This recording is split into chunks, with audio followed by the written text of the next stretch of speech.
All right, in this video, we are going to be talking about niche specialization for agencies, the kind of good, bad, and the ugly. The thing I want to ask you before getting into it is, could a fear-based mindset be the primary roadblock to your agency's success? So many agency owners are really fearful about taking the risk of actually specializing and choosing a niche. And there's many different types of niches, from geographical niche to industry niche to service niche as well. But ultimately choosing one and not being everything to everyone, and ultimately allowing for every single person that comes knocking at your door to ultimately become a client. We're going to talk about how you can actually unlock the future potential of your agency.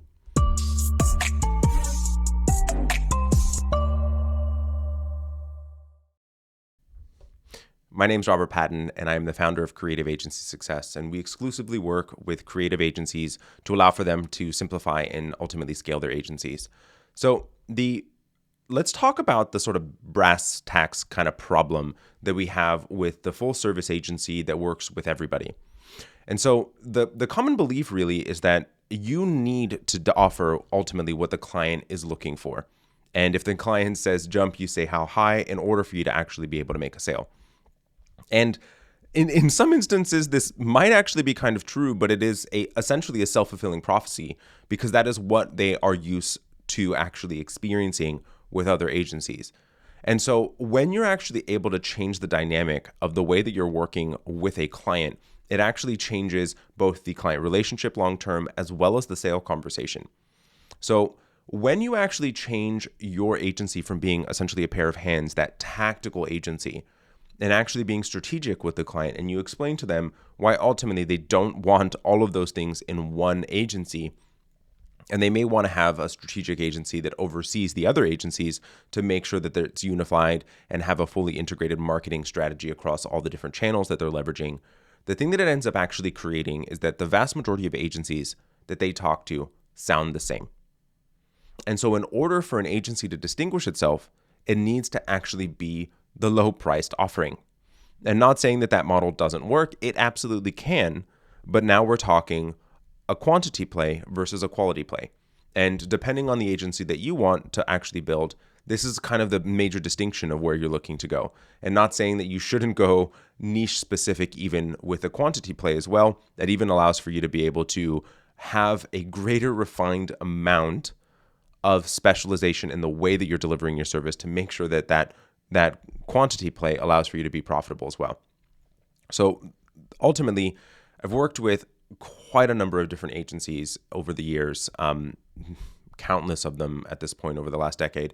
And ultimately, there's been so many countless examples where I'm talking to an agency that has been in business for 20, 30, 40 years, and ultimately never actually got to the place where they were able to scale, where they were kind of going up and down in revenue and really extremely frustrated. And that primary unlock for them was ultimately actually changing to being specialized. It allowed for more repeatable process within the agency, allowed for a specialized way to be able to generate leads and being able to target their ideal client in a meaningful way. And let's think about it, right? If you were to be advising a client, even if they were focused on multiple different customer personas, they'd want the marketing strategy for each persona to be segmented. You may have the same branding, overarching the same messaging, but the way that you target them and the way that you communicate pain points to that particular persona is going to change. Now, here's the thing that becomes important for a specialized agency. You actually have to establish yourself as an expert, and ultimately you need to be an expert. If you do not have the experience helping that particular niche, it is going to be a bit of a problem. And not saying that you can't establish it and learn it over time. There's ways to go about doing that. But the longer that you are specialized in a specific area allows for you to actually be able to be a bit more commanding of the room on a specific topic, because you essentially know it like the back of your hand, right? So this does mean that there's going to need to be work. You're going to have to essentially make your agency its own client. You're going to need to be out there speaking about the particular topic. You're going to need to make sure that your website is actually communicating in that way. You're going to need to make sure that you're speaking in the colloquialisms of that specific client in order for you to be able to identify and even kind of call out the experience that they are having before they're even describing it themselves to you. because you know them so well. You know the next phase of their problem, you know how they're experiencing it, you know how it manifests within their business. I mean, so incredibly often I can see and hear a specific pain point from an agency owner and say, all right, well, then you have this or this actually happening within the agency, right? And I will often get kind of this dumbfounded look of, well, how did you know that?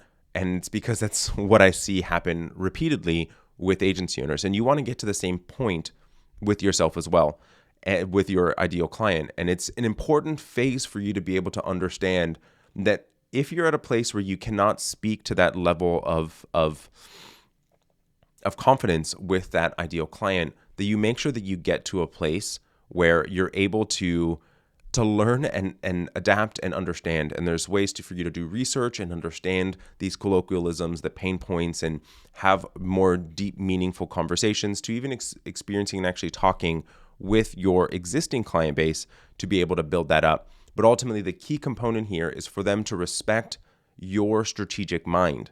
And the more that they actually respect you and understand that you're an expert, it allows for you to have a firmer standing and a firmer ground to be that advisor, which allows for you to really be able to create a meaningful connection and a meaningful amount of trust. Because understanding that the higher degree that that client has in trust in you, the higher the likelihood that they're ultimately going to actually buy. And this is where actually being able to have the right person actually speaking to your ideal client. And this is where loads of agencies end up going wrong. And this is a piece that's extremely important. As the proprietor of the agency, as the agency owner, you are likely the one that has the deepest amount of knowledge around this particular specialization or this niche. And I've seen such an incredible amount of times that you have an agency owner actually trying to bring a salesperson into the organization and ultimately kind of failing at it because they don't have the experience, they don't have the knowledge, they are not able to actually speak from this point of view of the advisor and having this deep, meaningful amount of knowledge, which is actually the best way to actually bring in a client that is respectful, following scope, staying within the lines of what is a respectful relationship, and actually having that true mutually beneficial relationship with your ideal client.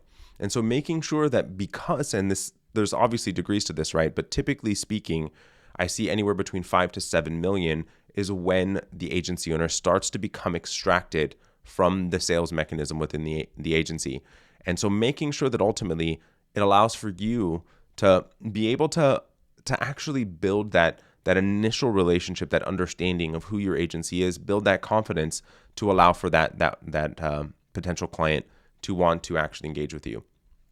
The other thing I want to hit here is as you specialize, and I see this time and time again, you're going to actually have people that are going to come to you and say, for example, an agency client of ours specializes in dentistry, but they've got optometrists and chiropractors that are ultimately very similar to that same type of office. Typically a sole practitioner that runs one singular office that has a team of people, but it's very similar way of operating the business, different speciality for their client, but ultimately the way that the business operates and functions are very similar.